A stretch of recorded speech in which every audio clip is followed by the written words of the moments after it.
Good morning, guys. The streak of consistency continues. Thank you for joining me. Yesterday, I talked about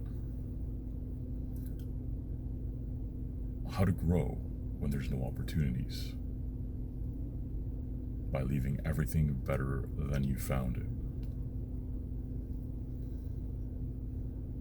Literally, just do that. The opportunities will come. Now let's expand on that. Today, let's talk about the idea that someone is always watching. There's always a need. It might be you, in which case this is going to ring very true. But I can assure you, if this is not you, it's very true. I've been this guy, and I know many other people who've been this guy. Imagine, just for example, you're at work and your boss is like, hey, I really need this done, and you're saying, I've got 1,000,001 other things to do. I'm working late, I'm starting early, I'm skipping breaks, I just don't have time to do it. And your boss understands, but nevertheless isn't pleased because this thing needs doing, and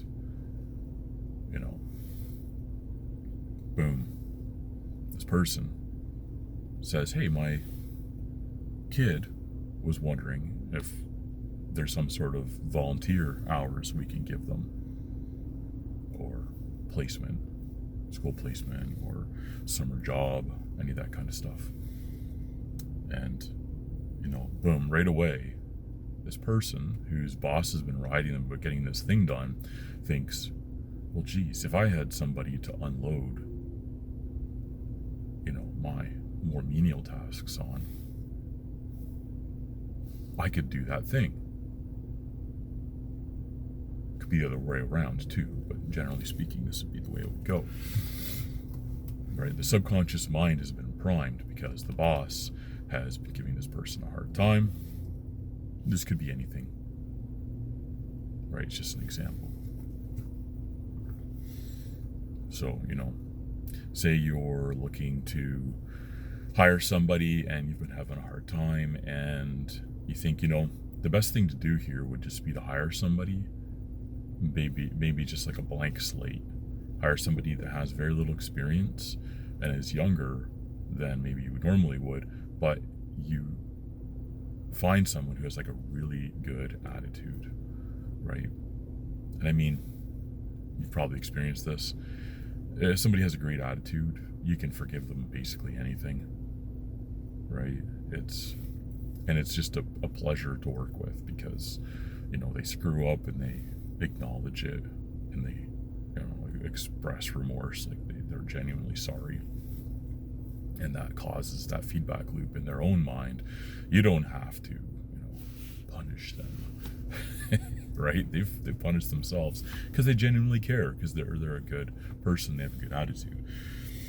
So, when you start to kind of think through those things because you've been having a hard time, staffing a position, suddenly the subconscious mind has been primed and you start to notice things. And now you have to leave the house to do this, but when you go to restaurants, when you go to, various other places, interacting with people, maybe you're at some theme park, or here in Canada we have provincial parks. Maybe you're at a provincial park and you just notice somebody, right? Your reticular activating system has been primed because now those types of things are important to you. So just be aware that this is the thing, right? So regardless of where you're at, whether you're in the position where you just need to find an opportunity, or you just need, some sort of hours for something, this phenomenon exists. My daughter, the other day, was mentioning being interested in something, and I said to her, have you told anybody? She's like, what do you mean, have I told anybody? well, have you expressed interest in doing this to any of the people actually involved in that? She says, well, no. He says, well, that is a mistake. You should tell them immediately, because you want to be the first person they think of when the opportunity arises, because it will. It's inevitable. Something will pop up in the next couple of years where they need somebody who they know and trust to do something. And if you are that person, because you are already that person that they know and trust, that will go heavily in your favor because you've planted the seed. So now I've planted the seed in her mind, and now in your minds, of this concept. So I'm going to leave it at that for today, because I'm about to meet somebody for breakfast here.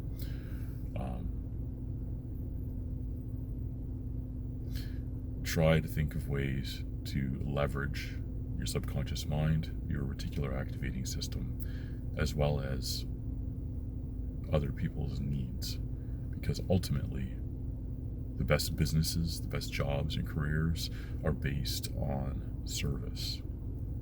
We're here to service, which means to add value to our fellow man, right? This is just an exchange of values. If you provide something that somebody else needs and you do a good job of it, they're going to choose you over the next person, and they're going to be happy to pay you a very reasonable price for that. So I'll cut it off right there. Thank you for joining me, guys. I appreciate your time and appreciate you being here. I will see you in the next one.